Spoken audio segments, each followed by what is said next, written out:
আসসালামু আলাইকুম সবাইকে। আশা করি সবাই ভালো আছো। আমিও আলহামদুলিল্লাহ বেশ ভালো আছি। তো আজকে তোমাদের সাথে ইলিশ মাছের একটা স্পেশাল রেসিপি শেয়ার করব। আর সেটা হলো ইলিশ পোলাও। তো তোমরা পুরো ভিডিওটা দেখতে থাকো। তো ইলিশ মাছটাকে মেরিনেট করার জন্য প্রথমে ইলিশ মাছের মশলাটাকে আগে রেডি করে নেব। তো ফার্স্টে কড়াইতে পেঁয়াজ আর কাঁচামরিচ একসাথে বেটে রেখেছিলাম, সেটা আমি দিয়ে দিলাম। তারপর এটাতে আমি একে একে আদা বাটা, রসুন বাটা, ধনিয়া গুঁড়ো দিয়ে দিয়েছি। এরপর এটাতে যাবে টক দই। এখানে টক দই আমি গোলমরিচের সঙ্গে একসাথে ব্লেন্ড করে রেখেছিলাম, সেটা দিয়ে দিলাম। তারপর এটাতে আমি দিয়ে দিব স্বাদ মতো লবণ,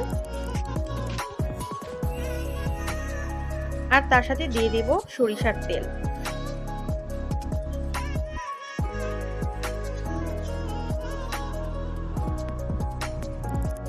এখন এটাকে ভালো মতো মেরিনেট করে নিতে হবে।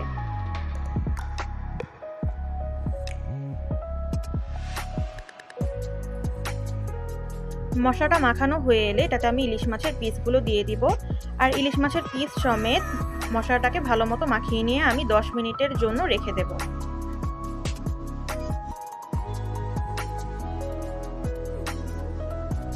এখন চলে আসলাম মূল রান্নায়।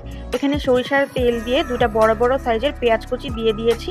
তারপর হালকা একটু ভাজা হয়ে এলে এখানে ইলিশ মাছের পিসগুলো দিয়ে দিলাম, আর সাথে মেরিনেট করা মশলাটুকু দিয়ে সামান্য একটু পানি দিয়েছি। তারপর এটাকে ঢাকনা দিয়ে রাখতে হবে 3 থেকে 4 মিনিট, আর ঢাকনাটা খুলে একটু উল্টে পাল্টে দিতে হবে। তারপর আমি আবারও ঢাকনা দিয়ে 2 থেকে 3 মিনিটের জন্য রেখে দিয়েছিলাম। আর দেখো আমার ইলিশ মাছের গ্রেভিটা কিন্তু রেডি। আর এখন পোলাও রান্না করব।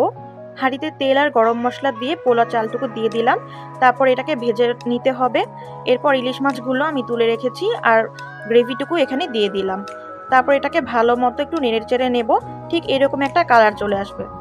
তারপর এটাতে আমি গরম পানি, কয়েকটা কাঁচামরিচ আর লবণ দিয়ে ঢাকনা দিয়ে রেখে দেবো। এখানে আমি 1 কেজি চালে 2 লিটার গরম পানি ইউজ করেছি।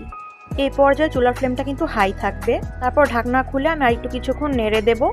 তারপর আবার ঢাকনা দিয়ে চুলার ফ্লেমটা একদম লো করে দিতে হবে। আর 15 মিনিট পরে আমি ঢাকনাটা খুলে নেব। তারপরে এই যে দেখো পোলাওটা হালকা একটু নেড়ে চেড়ে নিয়ে এখানে আমি ইলিশ মাছের পিসগুলো দিয়ে দিয়েছি। তারপর এটাকে দমে দেওয়ার জন্য আমি তাওয়ায় 5 মিনিট রেখে দিয়েছিলাম। 5 মিনিট পর দেখো আমার ইলিশ মাছের পোলাওটা কিন্তু রেডি। তো যারা গ্যাসের চুলায় রান্না করবা তারা অবশ্যই দমে দিবা 6 থেকে 7 মিনিটের জন্য, আর ইন্ডাকশনের চুলায় করলে 10 মিনিটের জন্য দমে দিতে হবে। সবাই এই রেসিপিটা ট্রাই করবা, আর ভিডিওটা ভালো লাগলে অবশ্যই লাইক দিবা। আল্লাহ হাফেজ সবাইকে।